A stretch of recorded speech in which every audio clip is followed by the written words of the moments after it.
तुमच्या घरात वारंवार पैशाची तंगी जाणवते का? दिवस रात्र कष्ट करूनही, कमाई चांगली असूनही हातात पैसा टिकत नाहीये. स्वयंपाकघरात नेहमी काही ना काही अडचणी येत आहेत किंवा घरात अन्न असूनही समाधान नसल्यासारखं वाटतं का? जर याचं उत्तर हो असेल तर आपल्या हिंदू धर्मशास्त्रात यावर एक अतिशय सुंदर आणि सोपा उपाय सांगितलाय. तो म्हणजे माता अन्नपूर्णेचं स्मरण. आजच्या व्हिडिओमध्ये असाच एक दिव्य मंत्र मी तुम्हाला सांगणार आहे, जो रोज स्वयंपाक सुरू करण्यापूर्वी फक्त 11 वेळा म्हणायचा आहे, ज्यामुळे घरात सकारात्मकता येईल आणि अन्नपूर्णा देवीची कृपा सदैव राहील. म्हणून हा व्हिडिओ शेवटपर्यंत पहा. मित्रांनो, सनातन धर्मात अन्नाला पूर्ण ब्रह्म मानलं गेलंय. जगात पैसा नसेल तर माणूस काही काळ जगू शकेल, पण अन्नाशिवाय जीवन शक्य आहे का? म्हणूनच आपल्याकडे अन्नदानाला जगातलं सर्वात श्रेष्ठ दान मानले जातं. आणि या अन्नाचं संरक्षण करणारी, संपूर्ण सृष्टीचं पोट भरणारी देवी म्हणजे माता अन्नपूर्णा. अन्नपूर्णा म्हणजे अन्नाचं घर आणि मन सदैव परिपूर्ण ठेवणारी माता.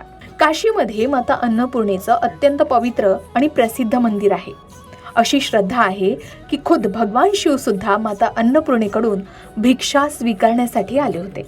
आता ही कथा काय सांगते तर एकदा भगवान शिवांनी माता पार्वतींना सांगितलं की हे संपूर्ण जग म्हणजे माया आहे आणि अन्न सुद्धा एक मायाच आहे. हे ऐकून माता पार्वती दुःखी झाल्या. अन्नाचं महत्त्व जगाला पटवून देण्यासाठी त्यांनी पृथ्वीवरील संपूर्ण अन्न अदृश्य केलं. पाहता पाहता संपूर्ण पृथ्वीवर भीषण दुष्काळ पडला. देव, मानव, पशुपक्षी सगळे अन्नाच्या एका एका कणासाठी व्याकुळ झाले. तेव्हा भगवान शिवांच्या हे लक्षात आलं की अन्न ही माया नसून साक्षात परमेश्वराची कृपा आहे. त्यानंतर माता पार्वती अन्नपूर्णा देवीच्या रूपात काशीमध्ये प्रकट झाल्या आणि त्यांनी स्वतः भगवान शिवांनाही अन्नदान केलं. तेव्हापासून अन्नाला देवाचा प्रसाद मानला जाऊ लागला. म्हणूनच आजही अनेक घरांमध्ये स्वयंपाक सुरू करण्यापूर्वी माता अन्नपूर्णेचं स्मरण करण्याची सुंदर परंपरा आहे. चला तर मग आता आपण तो दिव्य मंत्र जाणून घेऊया. पहिला मंत्र, ओम ह्रीं श्रीं क्लीं भगवती अन्नपूर्णे नमः. मंत्र परत एकदा ऐका. ओम ह्रीं श्रीं क्लीं भगवती अन्नपूर्णे नमः. जर शक्य असेल तर रोज हा मंत्र 11 वेळा नक्की म्हणावा. आता या मंत्राचा सोपा अर्थ समजून घेऊया. ओम म्हणजे संपूर्ण विश्वातील दिव्य चैतन्य. ह्रीं म्हणजे आदिशक्तीचे बीज, जे मन आणि वातावरण शुद्ध करतं. श्रीं म्हणजे समृद्धी, सौभाग्य आणि देवी लक्ष्मीचं प्रतीक. क्लीं म्हणजे कुटुंबात प्रेम आणि सौहार्द वाढवणारी ऊर्जा. आणि भगवती अन्नपूर्णे म्हणजे अन्नाची अधिष्ठात्री देवी. आणि नमः म्हणजे विनम्र प्रणाम. या मंत्राचा सोपा अर्थ असा की हे अन्नपूर्णा माता, आमच्या घरात अन्न, समाधान, आरोग्य आणि समृद्धी सदैव टिकून राहू दे. आता हा मंत्र म्हणण्याची सर्वोत्तम वेळ कोणती? हा कधी आणि कसा म्हणावा? तर सकाळी स्नानानंतर, देवासमोर दिवा लावताना किंवा रोज स्वयंपाक सुरू करण्यापूर्वी आपण हा मंत्र जप करू शकता. यासाठी स्वयंपाकघर नेहमी स्वच्छ असावं. शक्य असल्यास स्वयंपाकघरात एक तुपाचा दिवा लावावा. त्यानंतर अत्यंत भक्तिभावाने 11, 21 किंवा 108 वेळा या मंत्राचा जप करावा.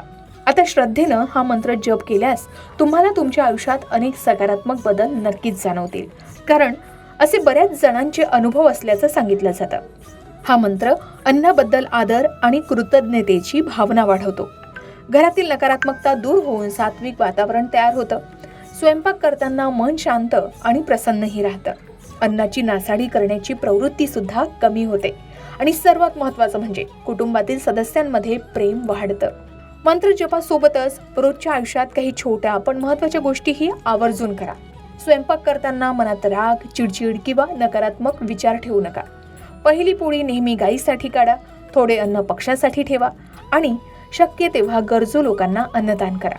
एक महत्त्वाची गोष्ट लक्षात ठेवा, फक्त मंत्र म्हटल्याने चमत्कार होतो असं नाही, तर मंत्रासोबत तुमची श्रद्धा, प्रामाणिक कष्ट, अन्नाचा आदर आणि दानधर्म यांची जोड असायलाच हवी. तरच माता अन्नपूर्णेचा आशीर्वाद कायम आपल्या पाठीशी राहतो. चला तर मग शेवटी पुन्हा एकदा भक्तिभावानं हा मंत्र म्हणूया. ओम ह्रीं श्रीं क्लीं भगवती अन्नपूर्णाय नमः किंवा ओम ह्रीं श्रीं क्लीं भगवती अन्नपूर्णे नमः. जर तुम्ही हा मंत्र रोज म्हणणार असाल तर कमेंटमध्ये जय माता अन्नपूर्णा नक्की लिहा. तुम्ही सुद्धा अन्नपूर्णा मातेची अशा प्रकारे सेवा करता का? किंवा स्वयंपाक सुरू करण्याआधी तुम्ही सुद्धा हा मंत्र जप करता का? किंवा कोणत्या अन्न मंत्राचा जप करता?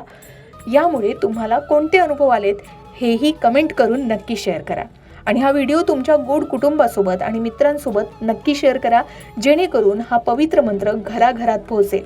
व्हिडिओ आवडला असेल तर लाईक करा आणि अशाच आध्यात्मिक माहितीसाठी आत्ताच आमच्या चॅनलला सबस्क्राईब करायला विसरू नका. जय माता अन्नपूर्णा, जय महादेव. अशाच प्रकारच्या माहितीपूर्ण व्हिडिओसाठी लोकमत भक्ती चॅनलला नक्की सबस्क्राईब करा आणि बेल आयकॉनला क्लिक करा, म्हणजे आमच्या नवनवीन व्हिडिओचं नोटिफिकेशन तुम्हाला मिळत राहील. तसेच योग्य आध्यात्मिक मार्गदर्शनासाठी लोकमत भक्तीच्या फेसबुक पेज आणि इन्स्टा पेजला लाईक आणि फॉलो करायला विसरू नका.